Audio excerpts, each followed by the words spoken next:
The Assembly will hear a statement by His Excellency Hubert Alexander Minnis, Prime Minister of the Commonwealth of the Bahamas.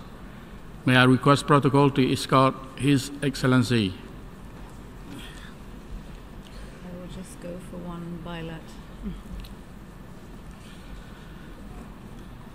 I have great pleasure in welcoming the Prime Minister of the Commonwealth of the Bahamas, and I invite him to address the General Assembly.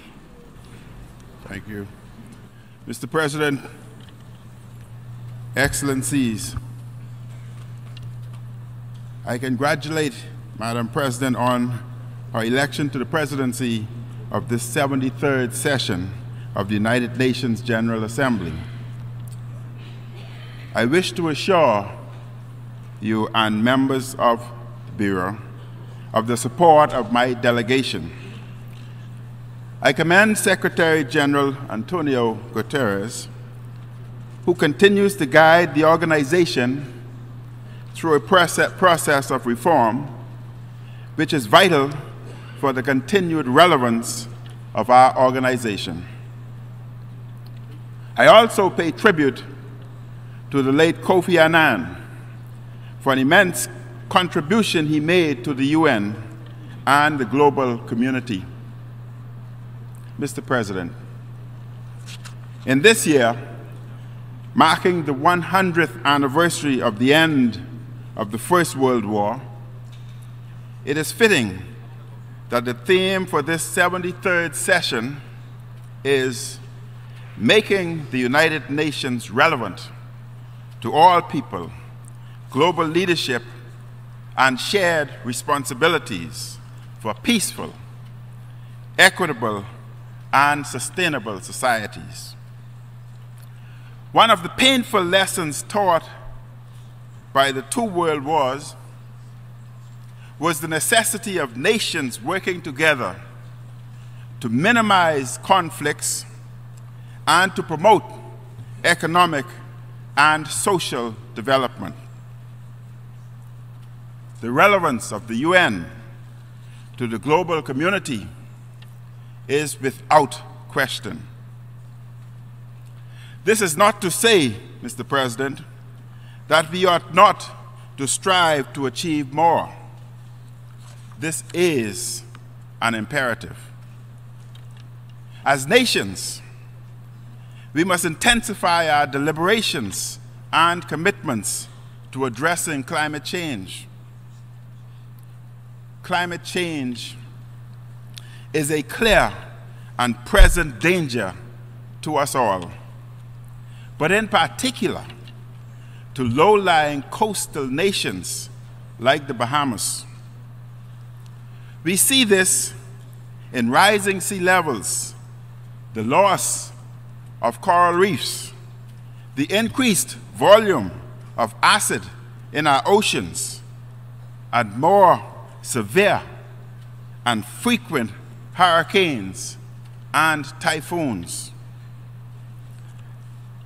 This time last year, the Bahamas, many countries of the Caribbean, and parts of the United States of America faced the onslaught of Category 4 or higher hurricanes. As Hurricane Irma hurled towards the Bahamas, my government took the difficult decision to evacuate residents from the southern islands to prevent the loss of lives and injury.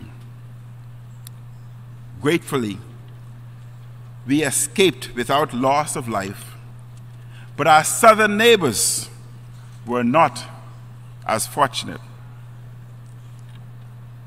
As such, I fully support Secretary General his plan to call a climate summit next September to mobilize action and financial support.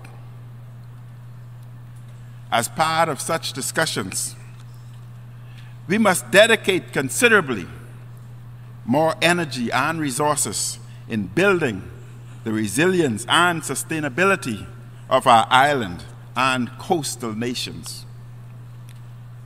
Like our neighbors, the Bahamas is trying to rebuild our islands. However, the consecutive damage of more hurricanes has made this very difficult. As an archipelago, with many islands stretching approximately 600 miles from north to south, we are required to replicate infrastructure many times over with already limited resources. While the delivery of humanitarian aid is essential, it is equally important to focus on prevention and the strengthening of capacity building. Such an approach must be grounded in a comprehensive approach to sustainable development that addresses in an integrated manner the range of issues that are critical to the Bahamas, from disaster risk reduction to the sustainable use of the world's seas and oceans to ensure their viability for generations and generations to come. Tourism is the world's largest industry. It is also the lifeblood of the Bahamian economy.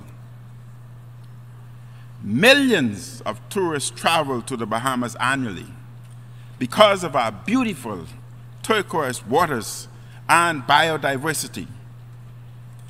And in this context, the Bahamas has committed to ban single-use plastics by 2020.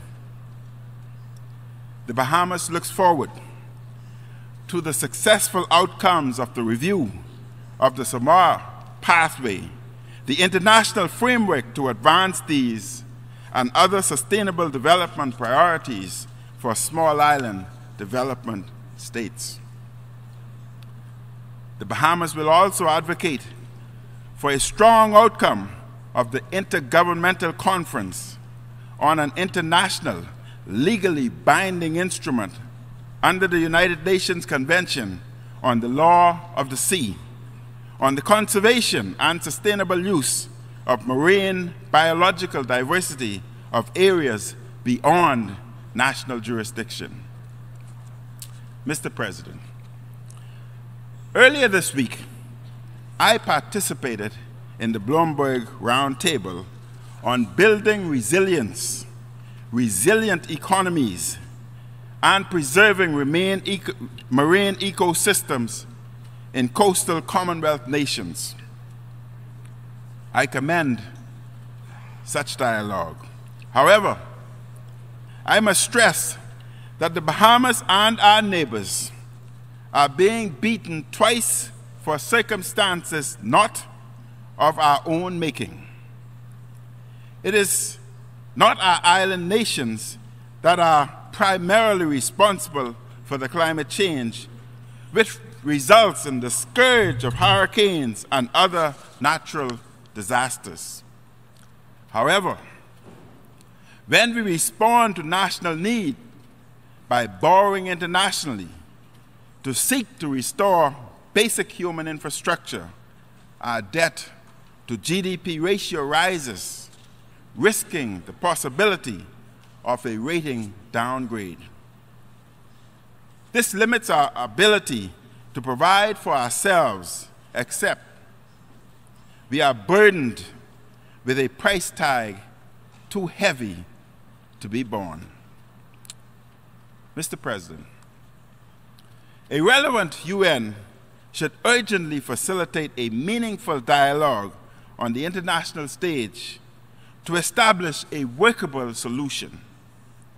Furthermore, the adverse impact of the global financial inequity is seen in the use of the distorted matrix of GDP per capita as a measurement of national wealth and viability.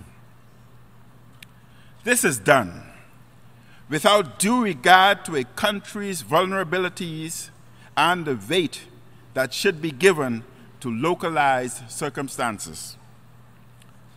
We remain concerned and disappointed that the application of this matrix causes the Bahamas to be assessed more favorably than it should be for contributions to international organizations and for receipt of grants and international assistance when disaster strikes.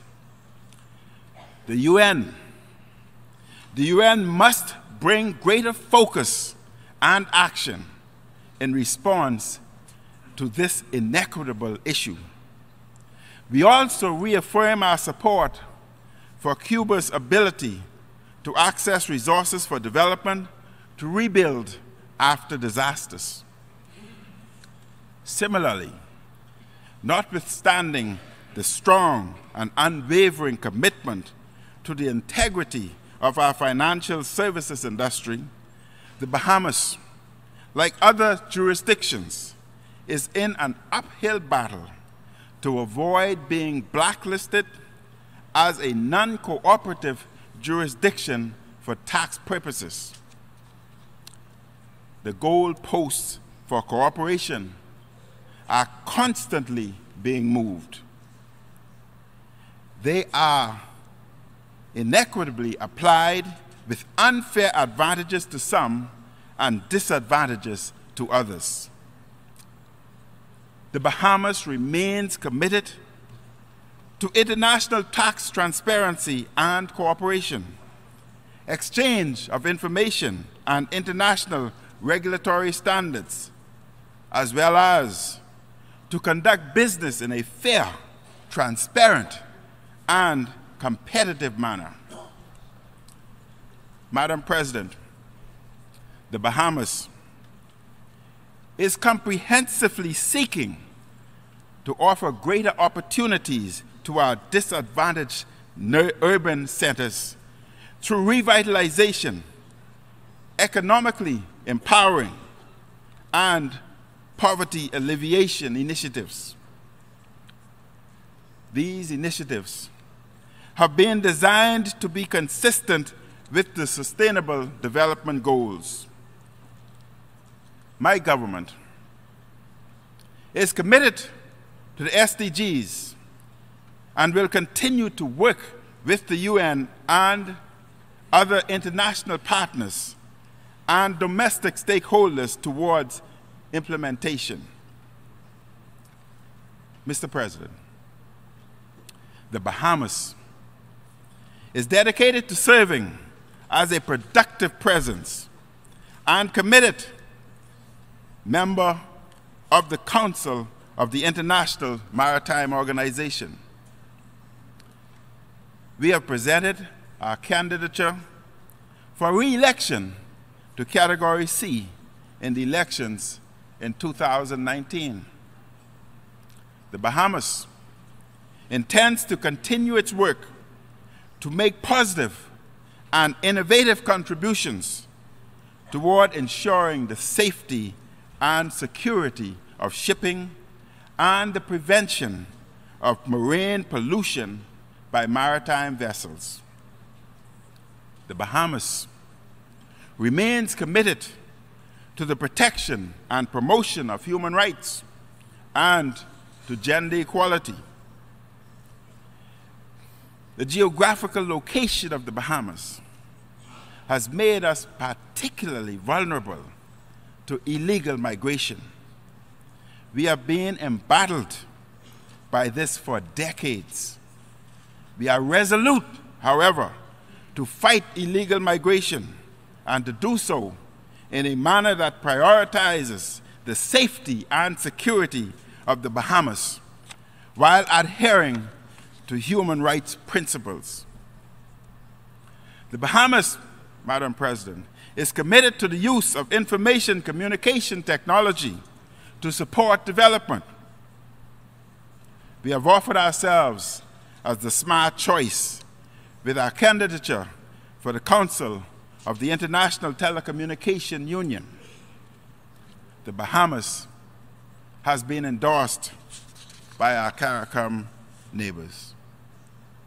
Mr. President, the world continues to make progress in myriad areas of economic, political, and social development. But progress requires the eternal vigilance of every generation and a commitment to upholding the dignity and equality of all people and relenting international cooperation. I wish to reaffirm the commitment of the Bahamas to the principles enshrined in the charter of this great organization. I thank you, Mr. President, on behalf of the people of the Commonwealth of the Bahamas. On behalf of the General Assembly, I wish to thank the Prime Minister of the Commonwealth of the Bahamas for the statement just made. Request protocol to escort His Excellency